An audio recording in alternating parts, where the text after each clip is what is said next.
You have three people. You have me. You have Buddha behind the camera.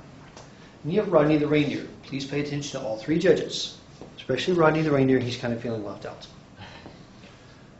And we're recording, so whenever you're ready, Stephen, we're good to go.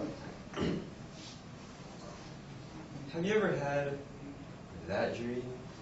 You know, the one where you're at work or school and time passes, and eventually you look down to realize that you don't have pants on? I've had that dream. And maybe you have had it as well. Regardless, we can agree on one thing. It's embarrassing. Embarrassment, in fact, is one of my biggest phobias. It's a negative feeling that no matter the magnitude will grab me by my insides and place the horrible burden of oppression and doubt within me. However, as I begin to recognize and understand this fear of mine, the more I learn how to cope with it. Embarrassment can be briefly defined as a self-conscious state of awkwardness or discomfort. In other words, it is the emotional manifestation of, oops, I did not mean to cause that to happen. In my life, I've had many instances of being embarrassed, but one particular moment always comes to mind. About 2 years ago, at a festival host Farmer Church, I see, through a slightly open door, a child being attacked. As anyone else would do, I walk in and scream, "Stop!" at the attacker, and he freezes and just looks at me with confusion written all over his face. It gradually becomes silent all around me as I notice the multiple different colored belts facing my direction. Right there, at that moment, it hits me that I just totally shouted at an innocent karate instructor and managed to stop an entire karate practice session. My palms are sweaty, my mind is in a frenzy. And I run out without a word. I thought about that moment for what felt like an eternity, doubting my actions and becoming mentally unhealthy. Eventually, I had to let the frustration out, so I turned to my older sister, and I described to her about the whole event.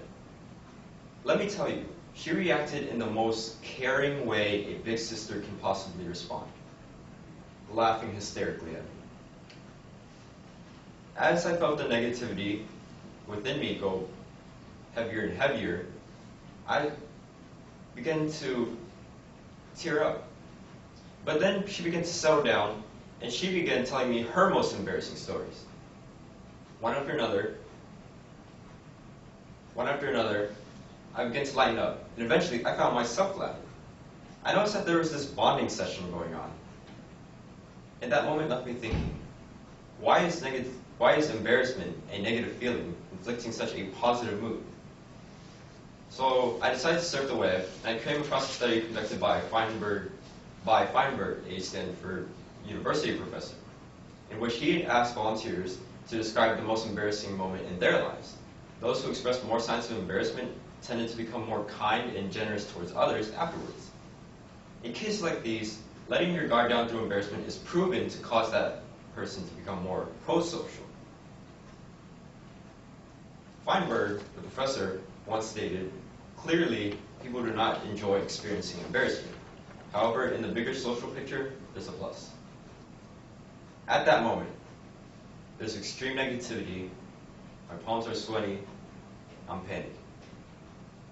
At that moment, where time seems still, and all eyes seem to stare at me, I should have realized that I could have taken that embarrassment I felt and turned into a social connection with those karate members by apologizing to them, by conversing with them, and maybe even creating a social bond. Maybe 10 or 20 years from now, I'll be rushing into an important job interview, and my hair might be a total disaster. I can promise you that I will be embarrassed. But who knows? That embarrassment might land me the job. 351. Good job, dude.